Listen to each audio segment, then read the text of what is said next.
What's good, people? It's about that time to randomly relate reverse rants, no hate. So I'm just answering something that was asked to me, and it's not really hard to figure out, you know, in terms of understanding the logic, but what's actually happening, I can't really say.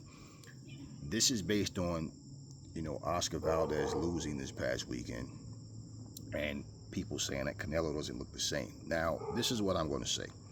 You always have to consider this: wear and tear is inevitable.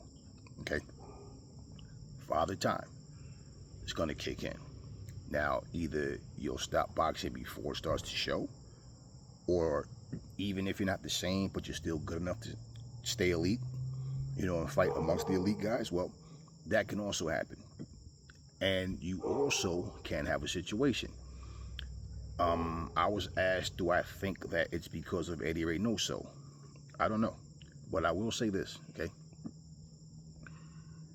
When you are a trainer that train all of your fighters the same way, you have a particular mindset.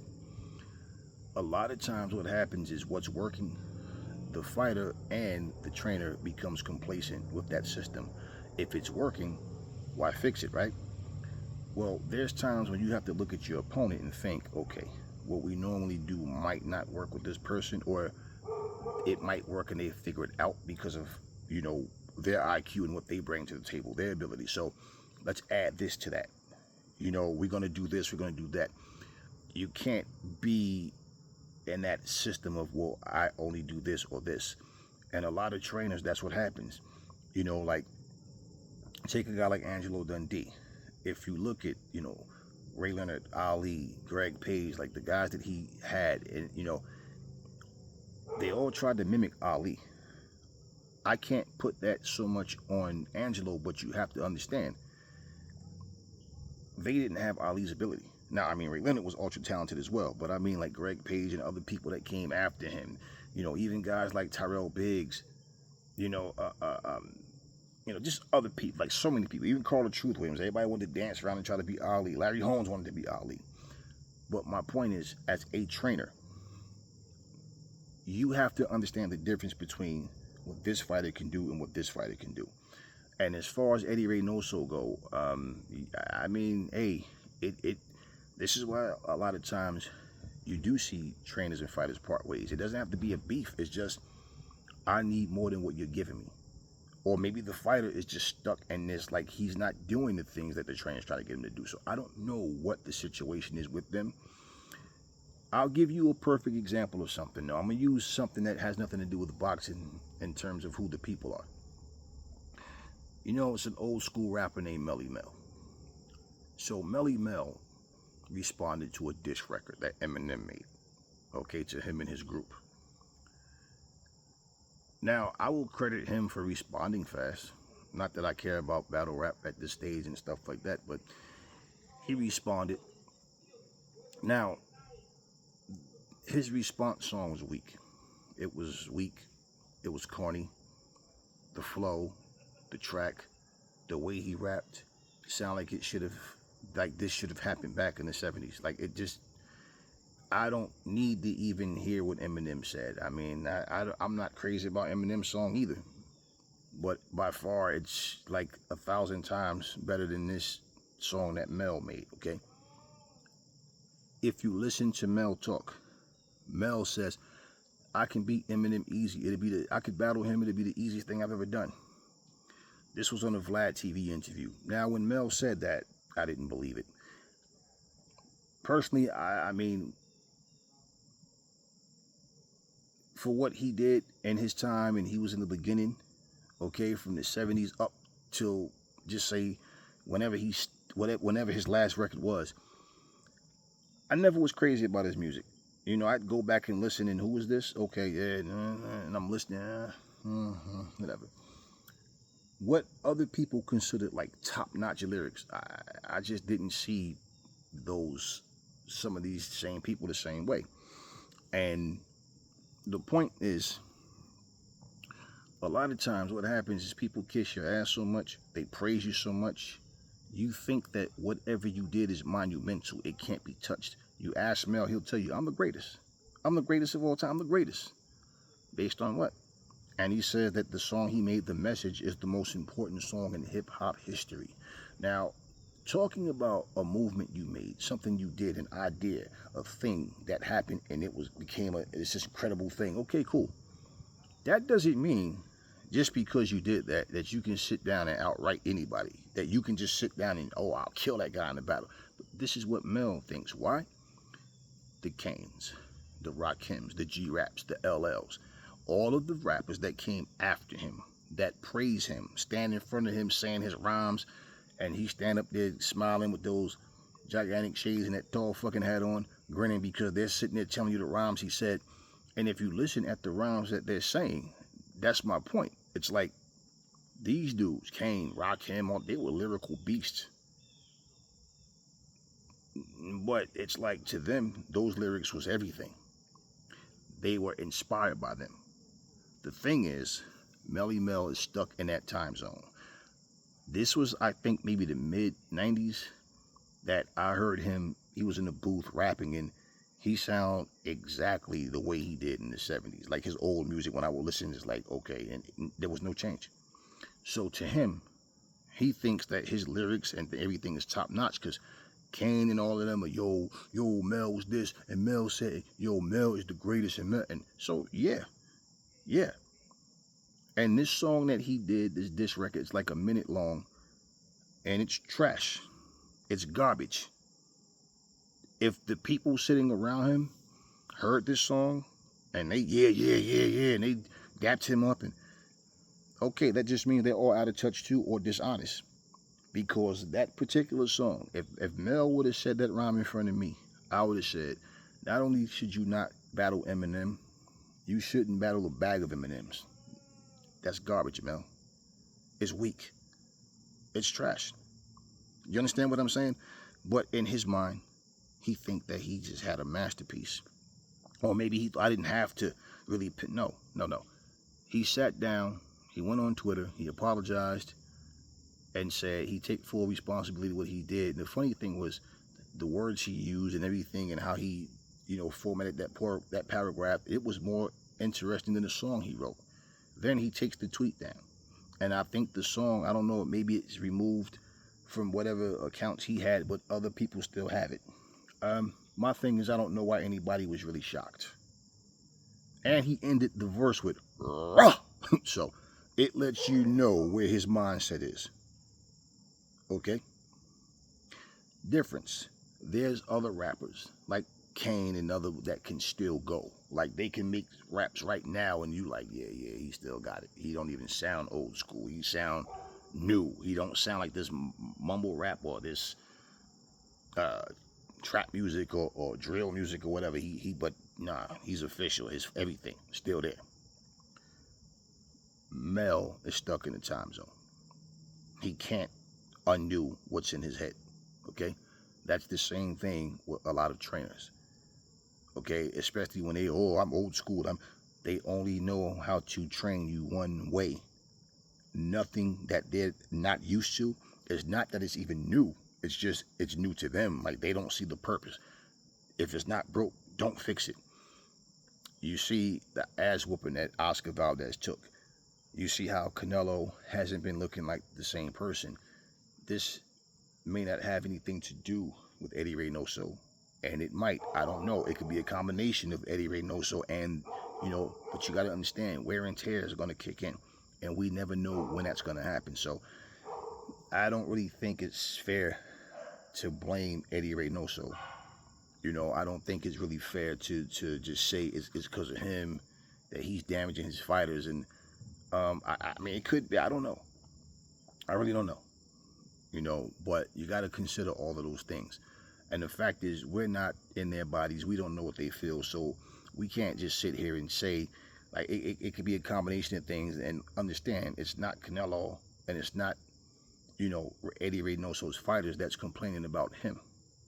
You understand what I mean? So any fighter that part ways with the trainer, it's different for different reasons. It's like, example, Robert Garcia trained Anthony Joshua. After he was interviewed and was asking Anthony Joshua be fixed. And no, he can't be fixed. The damage is done. It's too much. It's too late. But then he took the task of becoming his trainer. People said Anthony Joshua parted ways with him because of the things he said. But they forget, he said Anthony Joshua can't be fixed before that. So, yeah, he didn't like what he said even afterwards, because what people got to understand, okay, what they're failing to understand is he clearly showed that he doesn't have belief in Anthony Joshua simply because he doesn't feel like Anthony Joshua believes in himself. And I feel like he's accurate in his assessment of Anthony Joshua. But Anthony Joshua says he just feels more comfortable with Derrick James. You never heard Anthony Joshua give the type of compliments to Garcia. I mean, he thanked him for being in this camp and, appreciated the fact that he took the task, but he seems a lot more comfortable with Derrick James. And in fact, the changes, the things that you see in Anthony Joshua, people are so focused on what he don't do what he used to that they overlook the things that he does differently now. This style he has, it's not about going back to what he used to be for him. It's let me perfect this style that I have to the best of my ability, because this is where my mind is, and that's just what it is. But the point is, he feels more comfortable with Derrick James. So, people say, well, people have an opinion and say Robert Garcia is a better trainer than Derrick James, but based on what? Robert Garcia is a better fit for certain fighters than Derrick James. Derrick James is a better trainer, a better fit for other fighters than Robert Garcia. So that's just the way it is. So I don't know, man. I mean, it could just be that Navarrete was just way too much for Alvarez. I mean, it's obvious he was, but I don't think we can just sit here and blame Eddie Reynoso for that. I mean, I know the person that I had one person asking, a couple of people kind of followed that up, and I said, yeah, that's actually a good question. I don't mind addressing that, so I'm addressing it. But yeah, it could be anything. It could be, it doesn't have to be an Eddie Reynoso thing.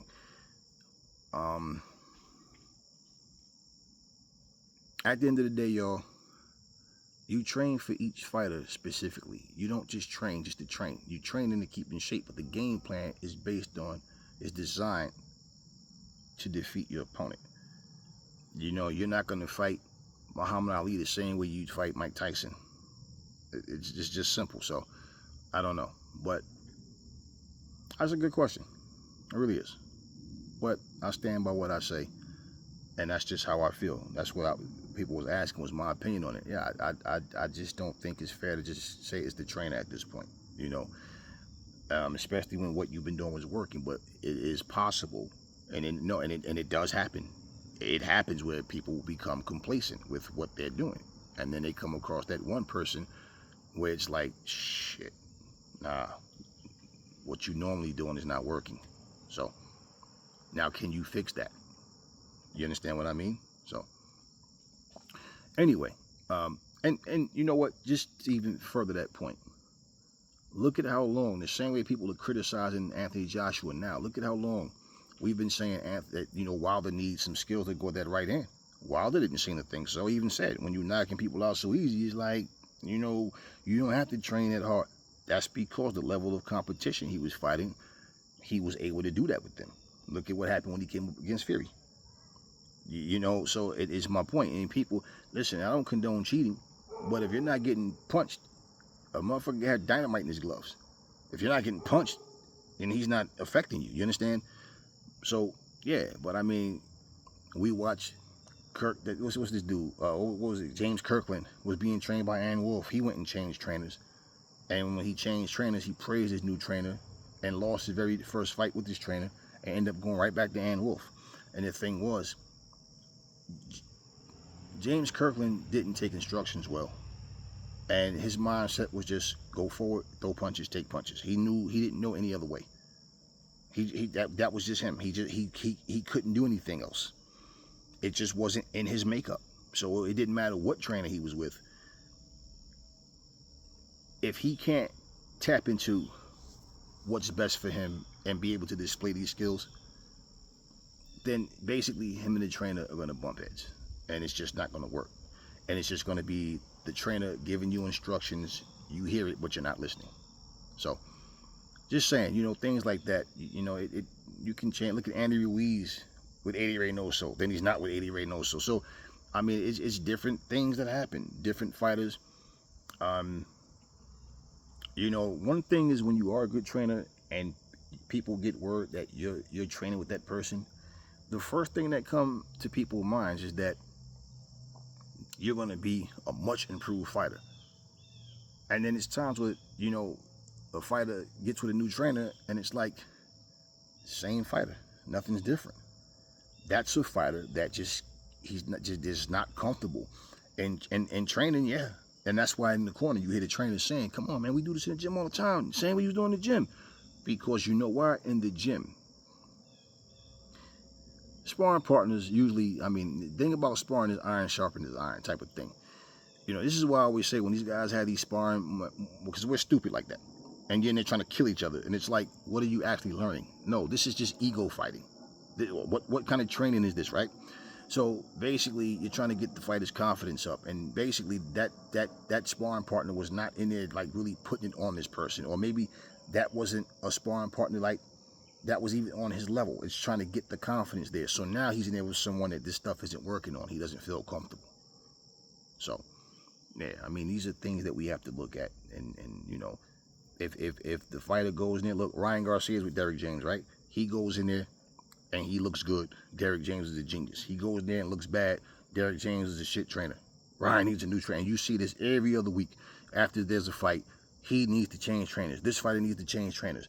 With Ryan's situation, it was just simply the way they treated him over there at Golden Boy.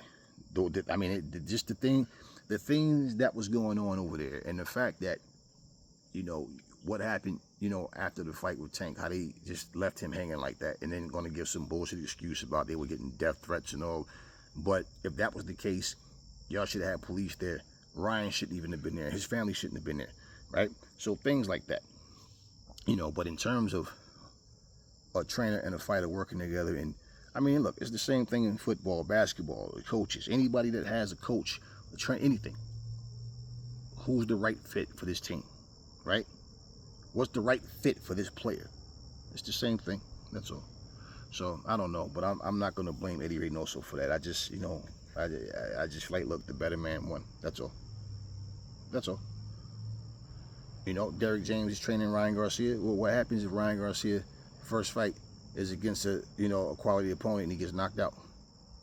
Are we gonna blame Derrick James? Just saying. Anyway. Yeah, I like that question, though. That was a good topic. Talk to me in the comment section. Never fall in love with lies. Remember, the truth brings hate out of people, and I will catch y'all on the next video.